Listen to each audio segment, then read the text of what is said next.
Hello मित्रों, किसान भाइयों, आपको नमस्कार। आप धान की खेती किए हैं। धान की खेती में हम आपको एक जो बीमारी एक लगती है कंडुआ के बारे में हम आज आपको बताएंगे, कुछ डिस्कस करेंगे।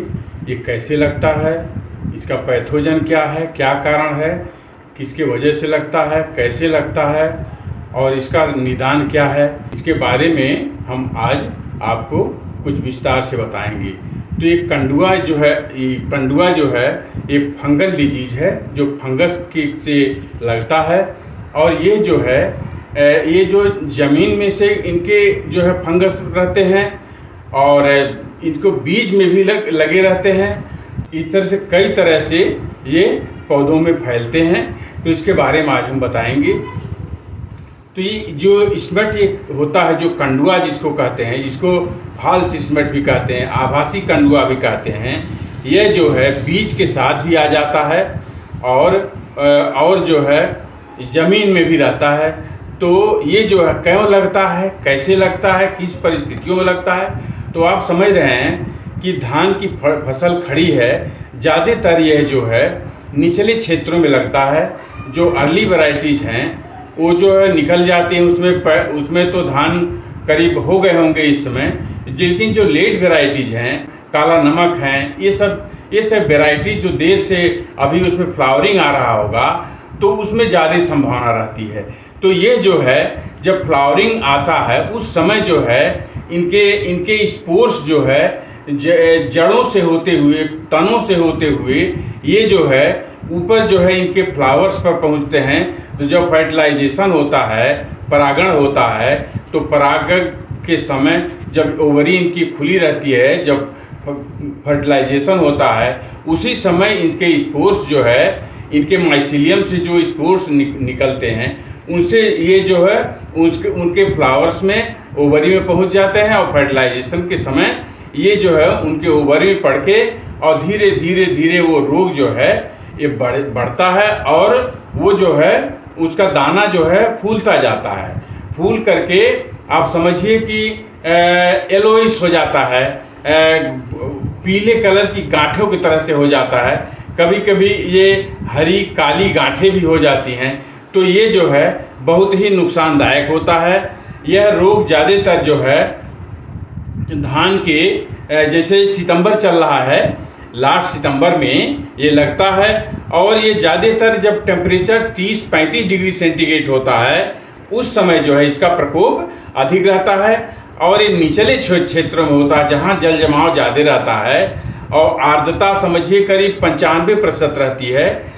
उस कंडीशन में ये लगता है। और नमी जब 90-95% इसमें होती है उस कंडीशन में लगता है, जब ह्यूमिडिटी बढ़ जाती है। और तीसरा कारण है कि जो किसान जो है नाइट्रोजन की खादों का जो इस्तेमाल ज़्यादा कर लेते हैं। एक तो सामान्य तौर पे आप धान में नाइट्रोजन की खाद आप जो है बेसल ड्रेसिंग में करते हैं और उसके साथ साथ जो है आप टॉप ड्रेसिंग में भी करते हैं और पर्याप्त मात्रा में पहले नाइट्रोजन दे चुके होते हैं। लेकिन कुछ किसान जो जागरूकता जिनमें कमी रहती है वो नाइट्रोजन की मात्रा अधिक दे देते हैं और उनके फ्लावरिंग के समय भी देते हैं या अन्य और स्थितियों में देते हैं। तो इस समय जब नाइट्रोजन की मात्रा जब अधिक बढ़ जाती है तो नाइट्रोजन अधिक मात्रा बढ़ने से पौधों में जो है उनको लचीलापन जो है बढ़ जाता है। पौधे जो है बहुत मुलायम हो जाते हैं और रोग रोधन की क्षमता उनकी कम हो जाती है, यानी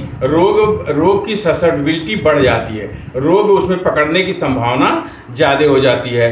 तो ऐसे खेत में जहाँ पर नाइट्रोजन की मात्रा अधिक होती है वैसे खेत में इसके जो कंडुआ रोग का प्रकोप अधिक होता है। जैसा मैं दिखा रहा हूँ कंडुआ कैसे फैलता है, ज़मीन से जब इनके स्पोर्स जो है ज़मीन में पड़े रहते हैं। जैसे पिछले साल का जो रोग वाला पौधा है उसका जो है उसको स्पोर्स जो है इसके फंगस के जो नीचे ज़मीन में पड़े रहते हैं तो जड़ों से होकर के, तनों से होकर के उनके माइसीलियम बनते हैं। अब जैसा कि मैं फोटो में दिखा रहा हूँ माइसीलियम बनते हैं, माइसीलियम से उनके स्पोर्स बन के धीरे धीरे जड़ों से होते हुए, तनों से होते हुए, उसके बाद उनके फ्लावरिंग के समय जो है इनका अटैक होता है। और फ्लावरिंग के समय ही ये जो है उनके फूल में जब परागण होता है उस समय इनका प्रकोप होता है। और इनके माइसीलियम इनके स्पोर्स फ्लावरिंग के समय, परागण के समय ही जो उनके दानों में पहुंच जाता है और बीमारी फैलाता है और फिर उससे वहाँ से फूलने लगता है। तो ये पीले कलर का गांठ की तरह से हो जाता है। तो ये सब कारण है इसके फैलने के। इसको निदान करने के लिए अब मैं बताऊंगा। निदान तो सबसे पहले आप जब कोई बीज आप रोपाई के लिए लाते हैं या उसका नर्सरी डालते हैं तो रोग रहित बीज डालिए। रोग रहित बीज में बहुत सारी प्रजातियां हैं, जो जैसे पूसा 1509 है, संभा मंसूरी है और तपेश्वरी है। इस तरह से कई और वैरायटीज हैं जो इस कंडुआ रोग से रहित है। इसमें कंडुआ का प्रकोप नहीं लगता है, रेजिस्टेंट वैरायटीज हैं कंडुआ के प्रति। तो ऐसे प्रजातियों को उगाए। सबसे पहला तो ये है कि ऐसे प्रजाति को उगावें जिसमें यह रोग नहीं लगता है। और दूसरी चीज़ जो है, आप जो है इसको जब जब नर्सरी डालने जाते हैं पानी में, इनके दानों को, बीज को जब भिगोते हैं तो उसको जो है कार्बेंडाजिम से 2.5 ग्राम प्रति लीटर से इसको आप शोधित कर लें। जब शोधित कर लेंगे तो इनके स्पोर्स जो है उसमें मर जाएंगे और आपका बीज जो है सुरक्षित हो जाएगा और फिर आगे जो है इसमें बीमारी लगने की संभावना कम हो जाती है। और अगर ये आपने संशोधित नहीं किया है तो फिर आगे चल करके भी कुछ प्रिकॉशन आप बरतिए। कुछ दवाएं भी, जब पौधा खड़ा हो जाता है ज़मीन में, जब फ्लावरिंग कंडीशन आने लगती है तो फ्लावरिंग के समय जो है आप कई सारी दवाएं जो हैं उनको आप डाल सकते हैं। जैसे क्यूप्रोफ्रिक्स है, यूपीएल का एक आता है क्यूप्रोफ्रिक्स, उसमें 47% कॉपर सल्फेट होता है और 30% मैंकोजेब होता है। इसको आप डाल करके आप जो है स्प्रे करेंगे तो जो है इनका प्रकोप, हालांकि इसका प्रकोप तो पूरी तरह से ख़त्म नहीं होगा, लेकिन जो है इसमें कुछ अवरोध आ जाएगा, कुछ बालियां आपकी बच जाएंगी। आप देखेंगे जब इनका प्रकोप होता है तो एक ही बाली में कुछ दानों में ये बीमारी लगती है, बाकी दाने सुरक्षित रहते हैं। लेकिन जो है इसकी खासियत यह है कि स्पोर्स इनके इतने छोटे होते हैं कि बीज के लिए आपके दाने जो है सुरक्षित नहीं रहते हैं। इसको अगले बार जब आप बोएंगे तो इनके बीज में इनका जो है स्पोर्स जो चिपके रहेंगे और आगे चल करके ये उसको भी क्षतिग्रस्त करेंगे और जो है आगे भी बीमारी फैलाएंगे। तो दूसरी दवा है, इसको चेला कॉप करके आती है, उसको भी आप 7.5% के आता है, उसको भी डाल करके आप इसको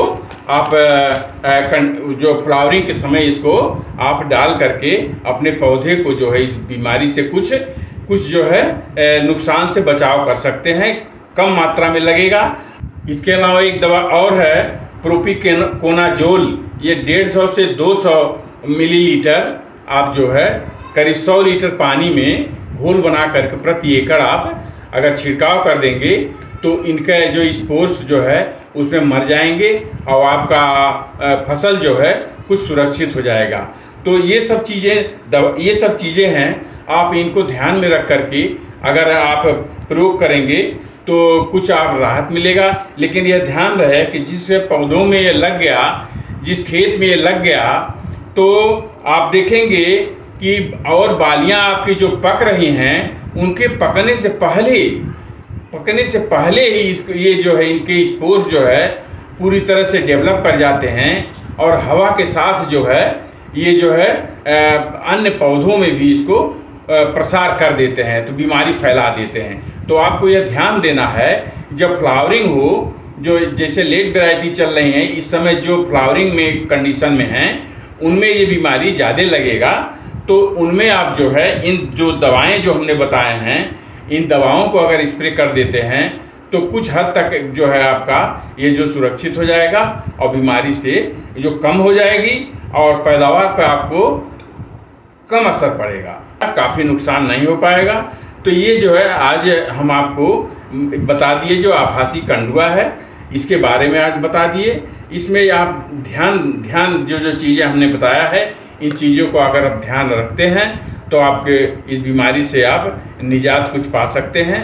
और ये ध्यान रखिए, आप बाद में ये चीज़ आप ध्यान रखिए कि ऐसे खेत जो इस बीमारी से ग्रसित पौधे हैं, इनके बीज को आप अगली बार जो है आप मत बोइए इसको। और दूसरी चीज़ है कि जिस खेत में यह बीमारी लग गई है उस खेत में आप 1 आध साल 2 साल धान की बुआई या रोपाई आप न करें, क्योंकि इसके जो स्पोर्स जो है जो पकते समय जो है वो फिर ज़मीन में आ जाते हैं और वो 1 साल 2 साल तक ये ज़मीन में पड़े रहते हैं। और अगली धान की फसल आप जब रोपाई करते हैं तो उसके साथ साथ जो है ये उनके जड़ों से होकर के, तनों से होकर के उसके बालियों में पहुंच जाते। जब फ्लावरिंग होती है उसके समय जो है उसके साथ साथ ये बीमारी से ग्रसित कर देते पौधों को।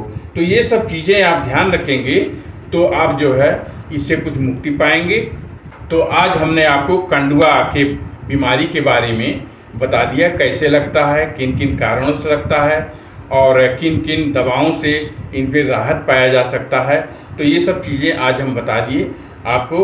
इसी के साथ मेरा आपसे आग्रह है कि मेरा YouTube चैनल उन्नत खेती ज्ञान और फेसबुक पर भी मेरा पेज है उन्नत खेती ज्ञान, उसको आप फॉलो करें। YouTube पर मेरे उन्नत खेती ज्ञान चैनल को सब्सक्राइब कर लें और अपने मित्रों को भी शेयर करिए, जिससे जो भी वीडियो मैं बनाऊं इस तरह का उसका आप प्रॉपर लाभ पाएँ। अपने मित्र को, किसान भाइयों को भी आप शेयर करें, जिससे उनको भी लाभ मिले और आप अपने खेत से उन्नत करें। और जो भी हम तकनीकी ज्ञान हो सकता है मैं आपको प्रसारित करूंगा। आगे भी इस तरह का वीडियो मैं बनाता रहूंगा। आपसे आग्रह है कि मेरा चैनल को सब्सक्राइब करें और फॉलो करें। आपको नमस्कार, धन्यवाद।